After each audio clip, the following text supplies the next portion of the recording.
नमस्कार 12th class. बेटा हम लोग चैप्टर 9 पढ़ रहे हैं। चैप्टर 9 का नाम है मील प्लानिंग या आहार आयोजन। इसमें हम लोग बच्चों फैक्टर्स पढ़ रहे थे। फैक्टर्स में आज हम लोग पढ़ेंगे, आज का जो फैक्टर्स है हमारा वो है सदस्यों की पसंद या नापसंद, मतलब लाइक और डिसलाइक्स।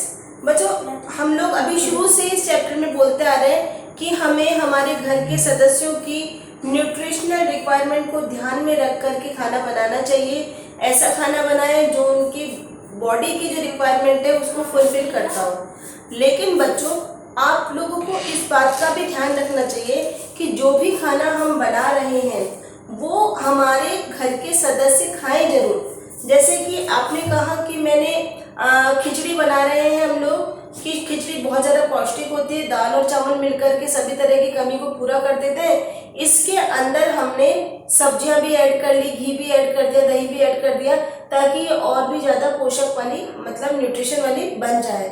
लेकिन हमें पता पड़ा कि हमारे जिस फैमिली मेम्बर के लिए आप बना रहे हो वो चावल खाता ही नहीं है, तो हमारा ये जो हमारा जो बनाने का जो तरीका है या हमारा जो चुनाव है ना, वो चीज़ वो गलत हो जाएगी।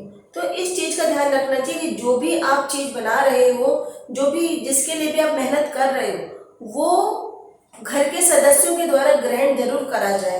तो इस चीज़ का ध्यान रखना चाहिए। जैसे कि बच्चों एक सिंपल सा एग्जांपल है कि दाल जो है वो कई बार रोज रोज उसको खा खा करके हम लोग ऊब जाते हैं, जबकि हमारे को पूरे दिन भर में 1 या 2 बार दाल जरूर खानी चाहिए। तो दाल को हम लोग अगर उसी फॉर्म में हम लोग रोज खाएंगे तो हमारे को अच्छी नहीं लगेगी।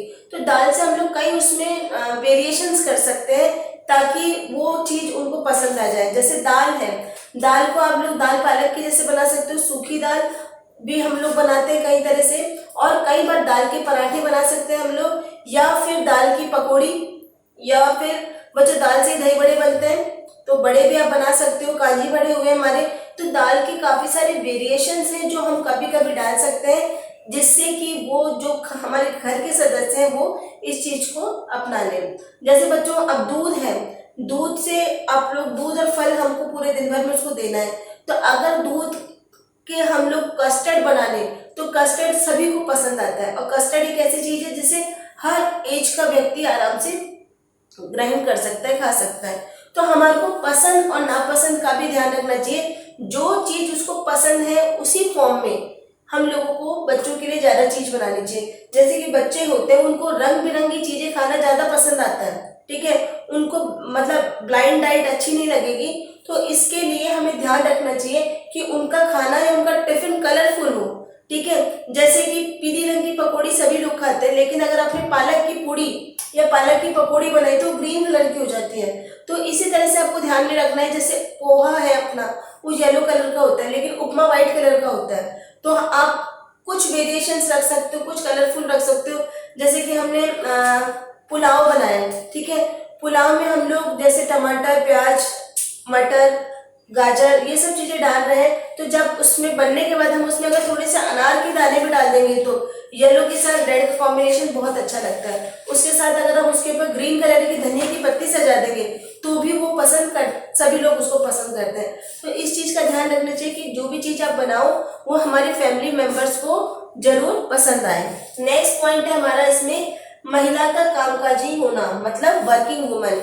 बच्चों आज के दौर ऐसा चल रहा है कि लगभग मियाँ बीवी दोनों ही काम करते हैं, क्योंकि अपने परिवार को सही रूप से चलाने के लिए, अपना फैमिली स्टेटस को थोड़ा अच्छा बनाने के लिए महिलाएं भी काम पे निकलती हैं। तो ये महिलाएं जो होती हैं वो अपने घर के सदस्यों का ध्यान रखने के लिए कुछ चेंजेस कर सकती है। जैसे कि जब वो मील प्लानिंग करें, ठीक है, तो अपने घर के सदस्यों से कुछ काम करवा सकती हैं ताकि उनको हेल्प मिल सके। और जैसे कि बच्चों कई काम होते हैं कि वो अपनी फैमिली के साथ मिलकर के कर सकती हैं। जैसे अगर सब लोग बैठे हैं एक साथ तो सब लोग जैसे मटर सब्जी साफ करने का, मटर छीलने का कुछ काम है तो आराम से कर सकते हैं, या फिर कुछ कामों में उसकी हेल्प करना। जैसे घर के दूसरे काम अगर अन्य व्यक्ति करते हैं तो उसको सीधे खाना बनाने का काम होता है। क्यों? क्योंकि महिला कामकाजी है। कई तरह के प्रोडक्ट्स आते हैं जो वो बाजार से रेडीमेड ले सकती है। जैसे कि बच्चों हर तरह के आजकल प्यूरीज मिलती है, तो सीधे आप लोगों को सब्जी में मतलब हम लोग कढ़ाई में डाल करके बना लेते हैं और फटाफट उसमें हमारी सब्जी तैयार हो जाती है। रेडी टू ईट आता है बच्चों, उसमें बहुत कम मेहनत करनी पड़ती है। जैसे बच्चों आपको गुलाब जामुन खाने का मन है, तो जरूरी नहीं कि हम मावा पनीर को ला करके पहले मैश करें, उसमें मैदा मिलाएं, फिर उसकी गोलियां बना करके उसको तल करके फिर उसमें हम लोग चाशनी में मिलाएं। अब आजकल क्या होता है, सिंपल उसका पाउडर फॉर्म में मिलता है, उसको आप ला करके तैयार कीजिए घर से, बस उसको फटाफट तल लीजिए, बिल्कुल सही शेप में गुलाब जामुन हम लोगों को मिल जाते हैं। तो ऐसे प्रोडक्ट्स का वो यूज कर सकती है। बाजार में छिली छिलाई मटर भी मिलती है और लहसुन वगैरह मिलते हैं, प्यूरीज मिलती हैं, और कई जैसे डब्बा बंद जो फूड्स आते हैं, ठीक है, वो यूज कर सकती है, और अपने घर के सदस्यों का भी वो इस्तेमाल कर सकती है, उनका सहयोग ले सकती है, ताकि वो अपने परिवार को अच्छे से अच्छा खाना खिला सके। लास्ट पॉइंट है इस चैप्टर का, वो है पोषण संबंधी ज्ञान, मतलब न्यूट्रिशनल एजुकेशन। मतलब बच्चों, इसका मतलब पूरे चैप्टर का सार है कि जो भी व्यक्ति डाइट बना रहा है, डाइट की प्लानिंग कर रहा है, उसको न्यूट्रिशन का जो बेसिक नॉलेज है वो होना चाहिए। मतलब कि उसको ये पता होना चाहिए कि अगर बच्चों की ग्रोइंग एज है तो उस समय सबसे ज्यादा फायदे वाला फूड कौन सा होगा। बच्चों, प्रोटीन की जरूरत होती है, ठीक है, प्रोटीन जो होती है उससे हमारे शरीर का निर्माण होता है, कोशिकाओं का निर्माण होता है। तो मतलब बिल्डिंग बिल्डअप के लिए हमारे को प्रोटीन की जरूरत होती है। वैसे अगर आपको रोगों से लड़ने के लिए शक्ति चाहिए तो हमारे को विटामिन और मिनरल्स की ज्यादा आवश्यकता होती है। ये हमारे को ग्रीन वेजिटेबल और फ्रूट्स में ज्यादा मिलते हैं, ठीक है।